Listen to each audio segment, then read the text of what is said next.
The following program is the work of the broadcast students at the British Columbia Institute of Technology. BCIT Magazine features news stories from around the Lower Mainland which were produced over the last week. Responsibility for the content of the show rests completely with the students and their instructors.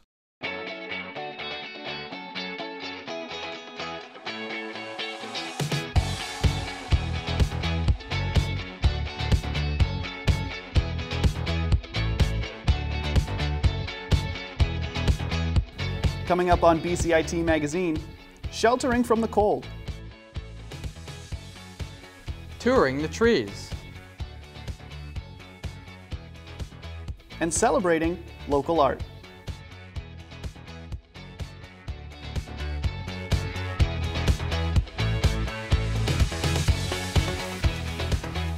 Welcome to BCIT Magazine. I'm Corey Latondra. And I'm Cam Lewis. Let's take a look at what's making the news this week. It's been a record-breaking cold week in the Lower Mainland. This has advocates for the homeless concerned as people continue to struggle to stay warm. Reporter Sam Serralio has our top story. Advocates for the homeless say the upcoming weather forecast could mean life or death for the unhoused.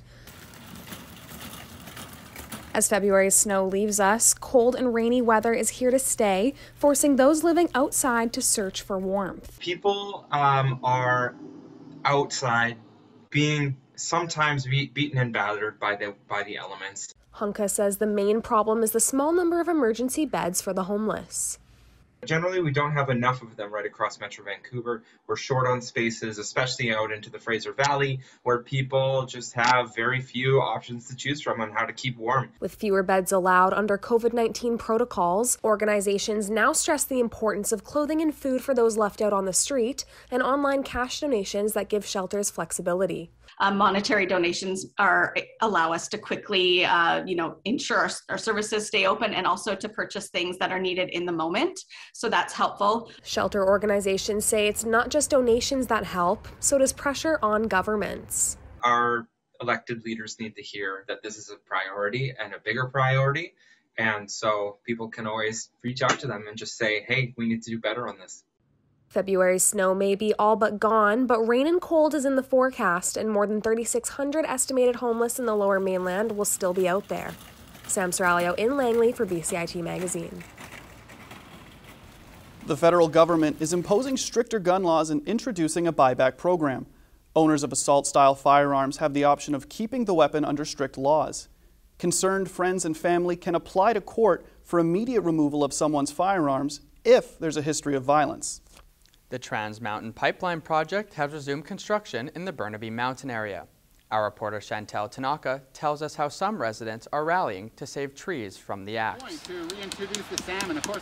A group of Burnaby residents under the name of Protect the Planet Stop TMX has been holding information tours in the area that the Trans Mountain Pipeline expansion is set to go over. We hope to remind Burnaby residents of the beauty that's here and that it is to be protected, and to inspire Burnaby residents to put further pressure on local politicians and federal politicians. These weekend tours are designed to bring special attention to a 200-year-old cedar tree which is set to be cut down this winter for the pipeline pathway. Members of Protect the Planet say the tours were inspired by an ongoing online campaign to showcase art, letters and poems to the 1,308 trees set to be cut down.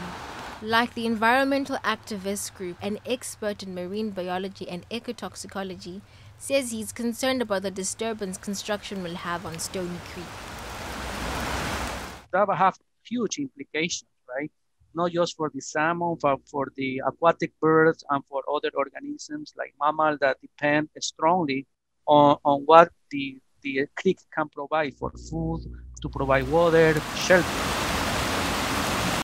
Information on the TMX Corporation website said that they will realign watercourses that cross the Burnaby terminal and that they have taken measures to minimize the number of trees being cut down. The group says they will continue to hold the tours every Saturday for as long as their efforts can hold out without police interference. Chantal Tanaka in Burnaby for BCIT Magazine. We now go to reporter Chantel Tanaka. Chantel, are there going to be any impacts on popular local trails? Yes, in an email response, TMX said that they will be temporarily changing parts of the Burnaby Mountain Urban Trail when they start constructing this summer, and they plan on reforesting the area once they're done with construction. Back to you. Thanks, Chantel. Some New Westminster artists have had to change their creative focus due to the pandemic. Previously, they traveled the world, but their art has brought them closer to home. Reporter James O'Hara has more. Anthea Derechuk had plans to turn her passion for textile art into a full-time business, but the COVID-19 pandemic had other ideas. I continued to dedicate myself to my business for 2/3 of last year, and then couldn't survive as a small-time business owner in that climate. New Westminster artist left her public health job at the tail end of 2019 to chase her design dream full-time. She partners with indigenous groups in Mexico and Chile to make handmade traditional garments, destined for large Canadian stores such as Nordstrom's and Holt Renfrew. But the pandemic caused her to pivot to an independent online presence. It's been a lot of actually working with my suppliers to get them on board, with using WhatsApp and doing orders on Google Drive and using technology to the best of our ability. It's the same for a local landscape photographer currently grounded by travel restrictions from visiting prime sites in other countries. New Westminster is now her main subject. It really prompted me to start exploring our home community as though I would explore any other city. And Derechuk finds local exhibits such as this one in New Westminster's Queen's Park help get her art out to the public. The COVID future remains unclear for both artists, and they say they will focus on local connections and remain optimistic people will show support for local artists. I'm James O'Hara in New Westminster for BCIT Magazine. Coming up after the break, postcards from home. And a doggy daycare that's all about fun.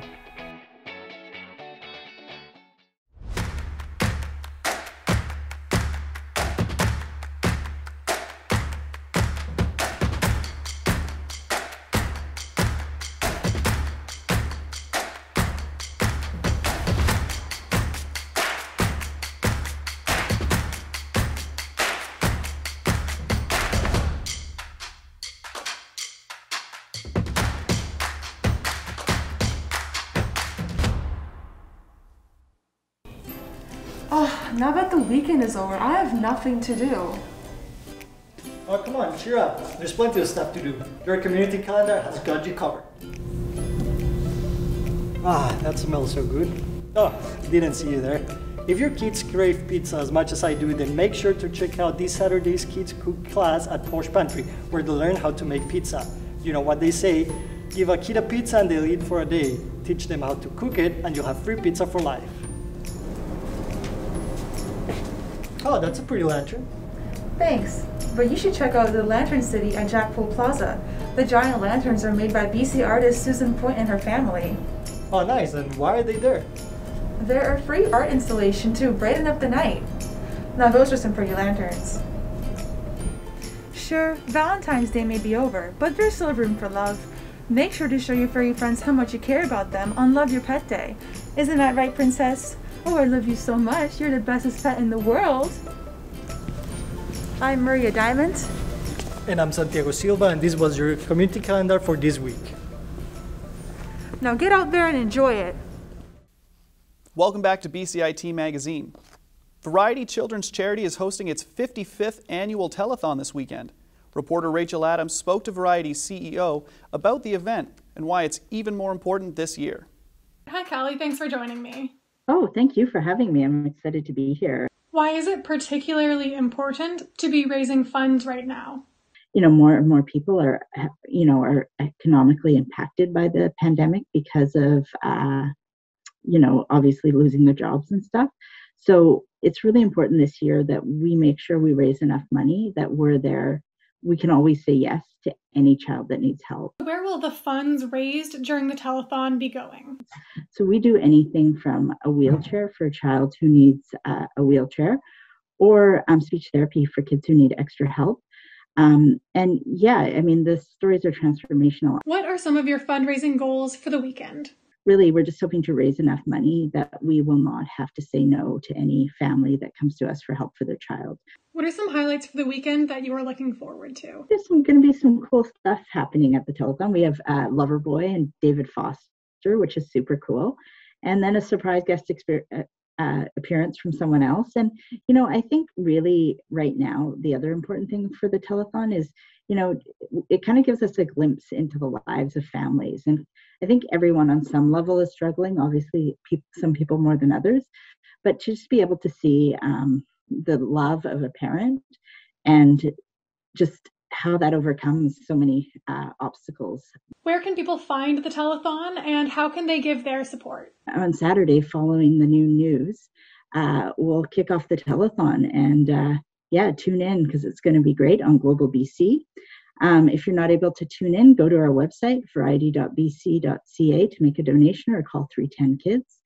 It's going to be a really great telethon. So I want to encourage everyone to be part of it. And, this is our 55th year. I mean, everyone I meet has some memory of who's from British Columbia, has some memory of the telethon and childhood. So this is the year to, stick with your bubble and tune in. Have a great weekend with the telethon and best of luck. Yeah, thanks so much. Okay, bye. Thank you. The lack of emergency warming centers has been a problem throughout Metro Vancouver. Reporter Lita Omid tells us how they are coping in the community of Coquitlam. When snow first blanketed the Lower Mainland last Saturday, there were no extreme weather beds available in all of the Tri-Cities area. A community outcry and media reports forced the City of Coquitlam, BC Housing, and the Phoenix Society to open an extreme weather shelter in the Church of Latter-day Saints on Robson Drive. We are covering a large geographical area, and we opened up so quickly that getting the word out to the folks who need us does take a little bit of time. Coquitlam's mayor says he's been trying to find a suitable shelter location for weeks. The main challenge here was that almost all of the empty buildings in Coquitlam are owned by the province of British Columbia. They're empty, they're heated. And so we kept saying, look, the best situation for an extreme shelter that we can possibly come up with is some of the institutional buildings at Riverview Hospital that have been closed. The Phoenix Society operates the 20-bed shelter. The group spread the word about the shelter on social media. It's such a collaborative effort to put on something like an emergency shelter that we're very pleased how everyone worked together, and especially to get this one open so quickly. The shelter opens nightly from 8 p.m. to 7 a.m. when extreme weather alerts are activated. The city has plans to offer more beds next winter, but for now there's only one extreme weather shelter available for the estimated 86 homeless people in the Tri-Cities. Lita Omid in Coquitlam for BCIT Magazine. There's been a glimmer of hope for the First Nations Health Authority as active COVID-19 cases continue to drop. It's believed to be the result of vaccinating 16,000 people in over 90 First Nations communities. Most of us aren't traveling far from home because of the pandemic, but one local photographer is helping people go on their dream vacation.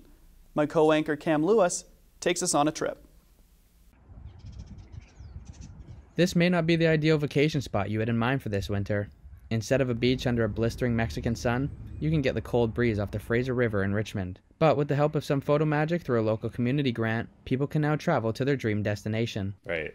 So the goal of the project is to literally just bring some joy to people. It transformed into a photoshopping people to where they want to travel because they can't travel right now. Lou's vision is to get people to send in photos of themselves and put together edited products of them in their favorite vacation spot. It's all a very fast and easy process. Lou has a quick turnaround on his work for his clients in order to keep them happy with quality pieces. The project will go until March 14th while supplies last. The process is pretty simple. So people email me their photo of themselves or their loved ones, and they'll specify or say like where they would like to be. Was it like Hawaii or in Iceland or somewhere. Lou received a grant through the neighborhood small grants from the community group Richmond Cares, Richmond Gives. And so Marshall's grant came up with the idea of what can we do to connect to people. And so that was his idea, which was to do little photos. So he's trying to get people to submit photos, to do it virtually. I guess the project or the funding was to share a certain skill with the community. That's what the grant's goal is. He hopes Richmond residents can travel to their dream holiday spot while staying safe at home at the same time. I'm Cam Lewis in Richmond for BCIT Magazine. The BC Teachers Federation objects to the annual Foundation Skills Assessment for students in grades 4 and 7. The Federation says it interrupts meaningful learning and creates stress and anxiety for students. Parents do already have the option to withdraw their children from the program. February 20th is Love Your Pet Day, a time to celebrate your furry friend. My co-anchor Corey Latondra tells us how one woman's love for dogs has turned into a full-time gig. You're so sweetie. You're so sweet. Do you like dogs? Well, odds are you don't love them quite as much as Catherine Larson. Where most people have 1 or maybe 2, she has 6. Some are adopted from kill shelters, some from rescue groups, and others from across the globe. We have a couple from Greece. Bug is one of those. He's a Kakoni, which is a Greek domestic dog. Max here is our oldest. We rescued him. Well, actually, no, we inherited this one. We have Trooper. Who's a German Shepherd. He's also from Greece. Larson loves them so much she turned her Port Coquitlam home into a doggy daycare. She said she started it a decade ago when she couldn't find anyone suitable to watch her dogs for a family vacation. Take a look around and went to a few different facilities. None of them we thought we could leave our dog with. And if I couldn't find a place, we figured that no one else could either. What are you doing? That concern for her own dogs created a thriving business. Larson says that since the start of the pandemic, she's had more calls than ever after a record number of adoptions last year. She says it seems like every other person who didn't have a dog a year ago has one now. We come here because you can tell that they care so much about all the dogs that they have. There's big outdoor area, lots of toys to play with, lots of puppies. With her business continuing to grow, Larson says she has no plans to adopt any more dogs right now. But that could all change with one look from a cute pair of puppy dog eyes. Ben, hug, hug, big hug. Corey Latondra in Port Coquitlam for BCIT Magazine. If you have any questions regarding the show, you can contact us at bcit-broadcast.com or bcitnews.com. Thanks for watching this week's BCIT Magazine. I'm Cam Lewis. And I'm Corey Latondra. Enjoy the weekend.